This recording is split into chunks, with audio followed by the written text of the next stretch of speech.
Hello everyone, welcome back to my YouTube channel. और आज के इस सेशन में हम शुरू करने जा रहे हैं एक नया अध्याय जिसमें हम इंग्लिश मॉक टेस्ट आपके लिए लेकर आएंगे। 25 क्वेश्चन का सेट होगा एसएससी सीजीएल टीयर 1 2026 के लिए।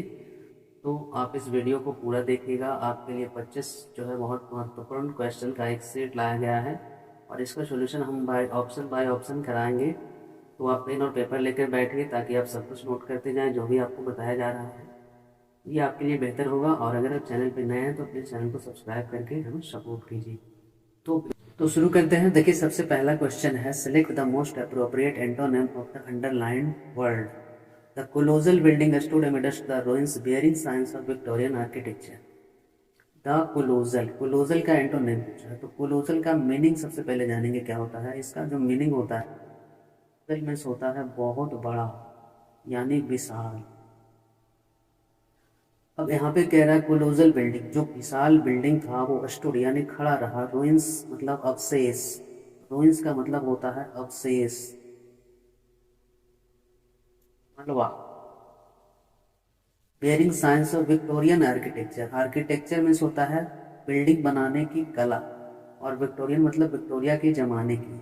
तो इनॉर्मस यहाँ पे ऑप्शन दिया है, एक्स्ट्रॉर्डिनरी, क्वेंट और टीनी। इनॉर्मस का मतलब होता है भी विशाल, तो ये तो साइनोनिम हो गया, लेकिन पूछा है एंटोनिम।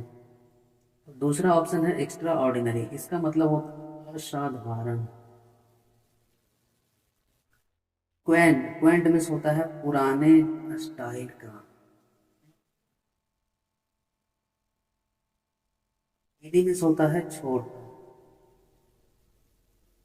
तो यहाँ पे ऑप्शन के अनुसार जो है विशाल का उल्टा क्या हो जाएगा, छोटा। तो टीनी इसका जो है सही उत्तर।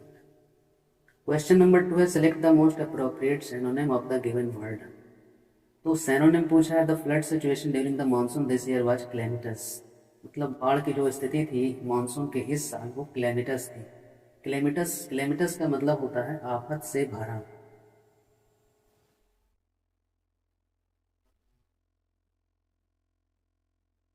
यहाँ पे ऑप्शन है एबंडेंस, एबंडेंस का मतलब होता है प्रचुर मात्रा में। कैटास्ट्रॉफिक का मतलब होता है मुसीबत, मुसीबत। इनकरेजिंग का मतलब होता है उत्साह बढ़ाने वाला, उत्साह बढ़ाने वाला। होता है स्वागत। तो यहाँ पे ऑप्शन के अनुसार क्लेमिटस मीन्स मुसीबत, आफत से भरा। तो ये जो है ऑप्शन जो है बी सही उत्तर है। विलफुल डिस्ट्रक्शन, यहाँ पे पूछ रहा है वन वर्ड सब्सटीट्यूशन यानी इसका मीनिंग। तो विलफुल डिस्ट्रक्शन का मतलब होता है जानबूझकर किया गया तबाही। तो डिजास्टर का मतलब होता है आपदा, जो प्राकृतिक रूप से आता है, जैसे बाढ़, भूकंप, सुनामी। कम्बशन मीन्स दहन यानी आग लगना। क्लैमिटी मीन्स होता है विपत्ति। और सैबोटेज मतलब जानबूझकर जानबूझकर तोड़ फोड़। तो यहाँ पे जो है विलफुल डिस्ट्रक्शन का मतलब हो गया सैबोटेज, जानबूझकर किया गया तोड़ फोड़। क्वेश्चन नंबर 4 है, good leader should be ready to criticism. एक अच्छे नेता को क्रिटिसिज्म के लिए तैयार रहना चाहिए। तो क्या करने के लिए तैयार रहना चाहिए? सेटल मीन्स समझौता, तो आलोचना का समझौता करने के लिए तैयार तो नहीं रहेगा। बीट मीन्स होता है मिलना, तो समझौता यानी कि आलोचना, क्रिटिसिज्म मीन्स होता है आलोचना, आलोचना से मिलने के लिए कोई तैयार क्यों रहेगा, ये ऑप्शन भी गलत है। फेस मीन्स होता है सामना करना, सामना करना। तो आलोचना का क्या किया जाएगा, सामना किया जाएगा। कैरी मीन्स होता है ढूंढना। तो ऑप्शन सी जो है यहाँ पे सही उत्तर है। क्वेश्चन नंबर 5 में है, the youth involve in the accident escaped bye the skin of death. Idiom है, इसका जो है मीनिंग पूछा है। Bye the skin of death का मतलब होता है बहुत मुश्किल से, बहुत कम मार्जिन से। तो यहाँ पे बेयरली मैनेज टू एस्केप मतलब बहुत कम चांसेस के साथ। तो ये ऑप्शन सही है। वेरी एरोगेंट, एरोगेंट का मतलब होता है हठी, जो जिद्दी है। Always taking calculated risk decisions, नहीं ये गलत है। डेफिशिएंसी ऑफ फंड्स की कमी, नहीं। By the skin of death मतलब बहुत मुश्किल से, बहुत कम मार्जिन से। क्वेश्चन नंबर 6 है, which does the minister take to reach the assembly. मतलब मिनिस्टर कौन सा लेता है असेंबली यानी विधानसभा पहुंचने के लिए। तो रूट मीन्स होता है जड़, तो मिनिस्टर जड़ तो नहीं लेगा। रोट मीन्स होता है याद करना मार के या फिर सड़ना, तो ये ऑप्शन भी गलत हो गया। ROUTE रूट का मतलब होता है रास्ता, तो मिनिस्टर जो है रास्ता ही लेगा। कौन सा रास्ता लेता है? जो असेंबली जाती है। RIOT राइट मीन्स होता है दंगा, राइट मीन्स दंगा। यहाँ पे होमोनेम पूछा था, होमोनेम उसको कहते हैं जो सुनने में एक जैसा लगता है, मीनिंग डिफरेंट होता है। तो रूट, रॉट, रोट, राइट, यहाँ पे ऑप्शन जो है सी सही है। क्वेश्चन नंबर 7 है, select the most appropriate option to fill in the blank. Vishal is going to read the story, Vishal जो है स्टोरी पढ़ने जा रहा है। तो लोड मीन्स होता है बोझ, तो बोझ का कोई सेंस तो है नहीं यहाँ पे। एलाउ मीन्स होता है अनुमति देना, ये भी गलत है। ALOUD अलाउड मीन्स जोर से, तो स्टोरी जो है जोर से पढ़ने जा रहा है। ऑप्शन सी ही सही उत्तर है। ALLOWED एलो का V2 है, इसका मतलब होगा अनुमति दिया, ये जो है होगा नहीं यहाँ पे। ऑप्शन सी इसका उत्तर है। My father gave up smoking was 12 years old. देखिए यहाँ पे गिव अप जो है इडियम फ्रेज है, गिव अप का मतलब होता है छोड़ देना। अब यहाँ पे इसका मीनिंग देखिए, मेरे पिताजी ने स्मोकिंग छोड़ दिया जब मैं 12 साल का था। छोड़ दिया तो गिव अप के जगह पे क्या होना चाहिए? गैव अप होना चाहिए, V2 में होगा। तो यहाँ पे जो एरर पूछा है, तो एरर का सही, ये यहाँ पे गलत क्या है? गिव जो है गलत, गैव होना चाहिए यहाँ पे।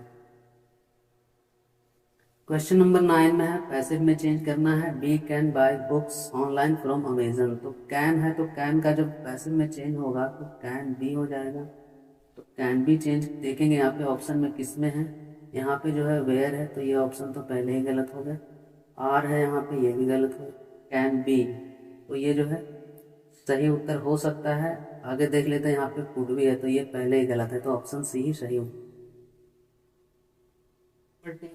Create options that can substitute।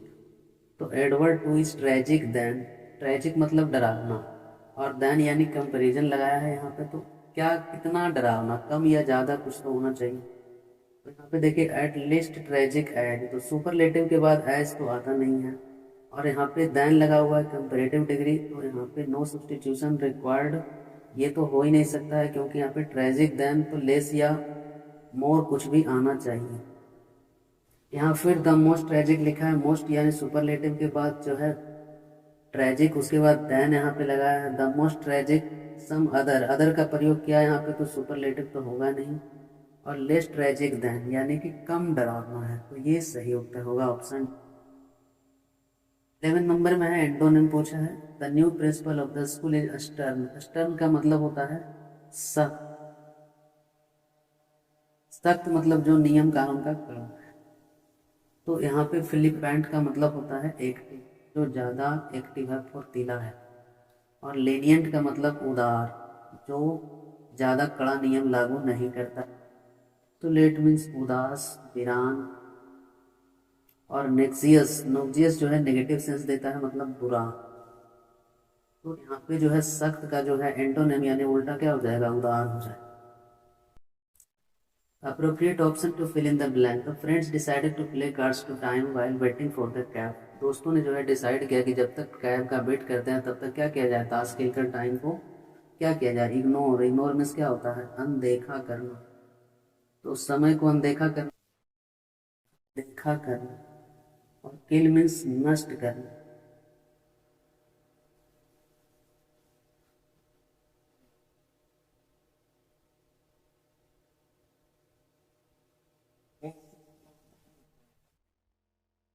इसका मतलब होता है आराम करना।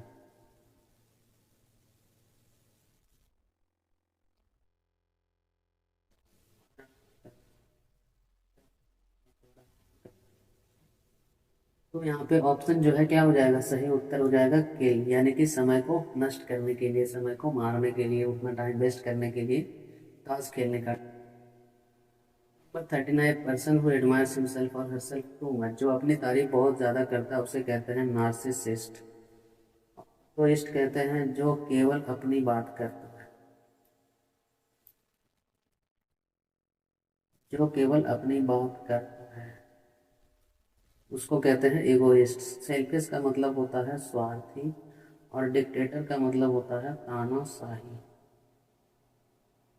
तो इसका सही उत्तर हो जाएगा नार्सिसिस्ट, जो अपनी बहुत ज़्यादा तारीफ करता है। नंबर 14 में, one part of the philosophy of life meaning consist of the systematic identify the incorrectly spelled word. तो अटेम्प्ट की स्पेलिंग तो सही है, फिलोसफी के स्पेलिंग में सही है, थिंक के स्पेलिंग, सिस्टमेटिक में जो है SSYSTEMATIC, इसका जो है सही स्पेलिंग हो जाएगा ये सिस्टमेटिक। तो ये जो है गलत था, ये सही है, ये ऑप्शन ही उल्टा सब दे दिया। यहाँ पे कुछ और देना चाहिए था, बट सिस्टमेटिक ये जो है गलत लिखा हुआ है, और इसका सही जो है ये SYSTEMATIC। क्वेश्चन नंबर 15 है, replace the underline word with its synonym to make the sentence more meaningful. अब यहाँ पे है, narcotic drug addiction is in vogue. Vogue में होता है फैशन, इसका मीनिंग होता है फैशन यानी प्रचलन, जो करंट में चल रहा है। तो यहाँ पे जो है डिमांड है ऑप्शन में, ऑब्सक्यूरिटी है, स्टैंडर्ड है, फैशन है, तो ये तो ऐसे ही जो ऑप्शन डी जो है सही होता है। सिर्फ याद रखिए कि वोग्यू में जो होता है वो फैशन होता है। क्वेश्चन नंबर जो है 16 में है, select the appropriate idiom at a close distance. ये जो है इडियम है, इसको रिप्लेस करना है। फ्रॉम हैंड टू माउथ, ये नहीं होगा इसका उत्तर। फ्रॉम हैंड टू माउथ मुश्किल से गुजर बसर। ए पार्ट एंड पार्सल का मतलब होता है अभिन्न अंग।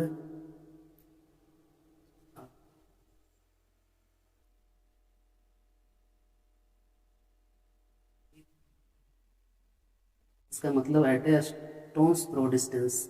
एट 6 and 7 मतलब छितरा जाना, इतर बितर हो जाना। तो इसका ऑप्शन जो है सी सही उत्तर है। क्वेश्चन नंबर 17 जो है यहाँ पे पूछ रहा है, fill in the blank, the house they bought was spacious then. यहाँ पे देखिए देन लगा है, यानी कंपैरेटिव डिग्री इसका यहाँ पे कोई आने वाला है। तो कंपैरेटिव डिग्री मोस्टली तो है नहीं, मोस्ट भी नहीं है, हैज भी नहीं है। मोर जो है कंपैरेटिव डिग्री में यूज होता है, तो मोर स्पेसियस मतलब ज़्यादा जगह वाला।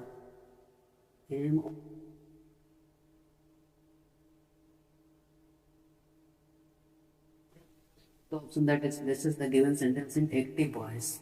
तो यहाँ पे एक्टिव में लाना है, तो शुड बी है, तो यहाँ पे शुड होना चाहिए एक्टिव में। तो यहाँ पे देखिए एक्टिव में जो है शुड तो है नहीं, तो अब हम ऑप्शन देखते हैं। Please have consider my request, please do consider mine request. Mine request तो होगा नहीं, ये तो सेंटेंस ही गलत है।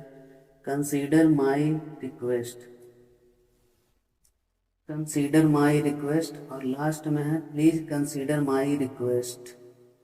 तो यहाँ पे ऑप्शन भी बहुत सारा कंफ्यूजिंग है। कंसीडर माई रिक्वेस्ट ये तो ऑर्डर दे रहा है, ये नहीं होगा। प्लीज हैव कंसीडर, यहाँ पे हैव कंसीडर का कोई मतलब नहीं है, प्लीज कंसीडर माई रिक्वेस्ट ही केवल काफ़ी है।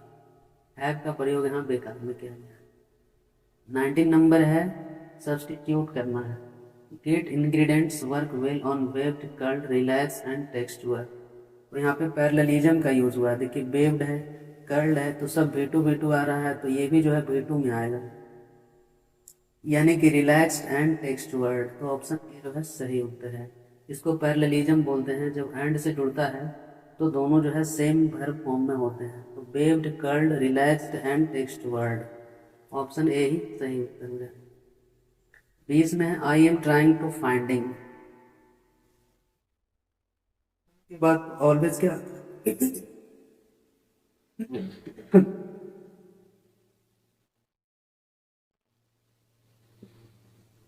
टू के बाद जो है हमेशा V1 आता है, तो ट्राइंग टू फाइंड होना चाहिए यहाँ पे। एम के बाद जो है V4 आएगा, यहाँ पे ट्राई आ नहीं सकता। नो सब्सटीट्यूशन रिक्वायर्ड, ये तो पहले ही गलत है क्योंकि टू के बाद चाहिए। E double O ये तो गलत है, ऐसे ही यहाँ पे ऑप्शन बी सही है। पैसेज दिया हुआ है यहाँ पे, areas are also known as the country side और ए विलेज इन इंडिया। तो ग्रामीण क्षेत्र को जो है भारत में क्या कहते हैं, तो उस रूरल का मतलब होता है ग्रामीण। कंट्री का मतलब तो आपको पता है देश होता है, रूरल का मतलब एक पैमाना होता है या फिर शासक, और सिटी मीन्स शहर। तो ये रूरल गांव को जो है क्या कहा जाता है, rural areas are also known as the country side और village in India. It has a very low population. तो लो पॉपुलेशन क्या होता है वहाँ पे, डेंसिटी यानी घनत्व, जनसंख्या घनत्व जो है क्या होता है वहाँ पे, कम होता है। ऑप्शन बी सही उत्तर है। बल्क मीन्स होता है, बल्क मीन्स होता है इकट्ठा, इकट्ठा। और मास का मतलब भीड़, थिकनेस मीन्स मोटाई। तो ऑप्शन बी सही उत्तर है यहाँ पे कि घनत्व जो है वहाँ पे कम होता है। In rural areas agriculture is the chief source of livelihood along with fishing, cottage. और इससे रिलेटेड हमें बताना है, फिशिंग, कॉटेज, पोल्ट्री। तो इससे रिलेटेड जो है क्या होगा, इंडस्ट्रियलिस्टनेस और इंडस्ट्रीज। तो कॉटेज जो है क्या है, एक इंडस्ट्रीज की बात कर रहा है यहाँ पे, ध्यान से देखिए यहाँ पे। फिशिंग है, कॉटेज है, इंडस्ट्रीज है, पोल्ट्री है, सब जो है पैरेललिज्म में चल रहा है। इंडस्ट्रियलिस्ट मतलब एक व्यक्ति हो जाएगा यहाँ पे, इंडस्ट्री IEST लगता है, तो एक व्यक्ति के बारे में बताता है जो क्या है, उद्यमी है। इंडस्ट्रियलिस्ट मतलब उद्यमी, उद्योगपति। तो ये तो होगा ना, इंडस्ट्रियल उद्योग से संबंधित, और इंडस्ट्रियसनेस मीन्स मेहनती। तो ऑप्शन सी ये गलत है, ऑप्शन बी सही उत्तर है। क्वेश्चन नंबर 24 है, 4 नंबर में क्या पे लो, यहाँ पे देखिए, the to discover the real rural India still continues in great earnest. तो यहाँ पे फ्लाइट मतलब होता है उड़ान, और डिस्कवरी मतलब खोज। रेजिस्टेंस का मतलब होता है प्रतिरोध, प्रतिरोध मतलब विरोध। और जो है क्वेस्ट का मतलब सर्च, ढूंढना, खोजना। तो डिस्कवरी जो है उसको कहते हैं जो नई चीजें खोज करता है, और क्वेस्ट का मतलब जानने की इच्छा, नई नई चीजों के बारे में जानने की इच्छा। तो यहाँ पे जो है ऑप्शन जो है the to discover the real, discover एक वर्ड ऑलरेडी आ चुका है, तो यहाँ पे डिस्कवरी नहीं आ सकता है, यहाँ पे क्या आएगा, द क्वेस्ट। जो ढूंढने की जो इच्छा है, ढूंढने की जो चाहत है, खोजने की जो चाहत है। 5 नंबर में क्या फिल होगा, यहाँ पे पैसेज में देखते हैं। Almost economic agency today has a definition of rural area. तो ऑलमोस्ट के बाद जो है क्या आएगा, एवरी आना चाहिए यहाँ पे। नन मतलब होता है कोई नहीं, तो जब कोई नहीं की बात करेगा तो ऑलमोस्ट क्यों आएगा, एक तो ऐसे ही गलत है। एवरी मतलब प्रत्येक, ऑलमोस्ट एवरी मतलब लगभग सभी, और बोथ मतलब दोनों।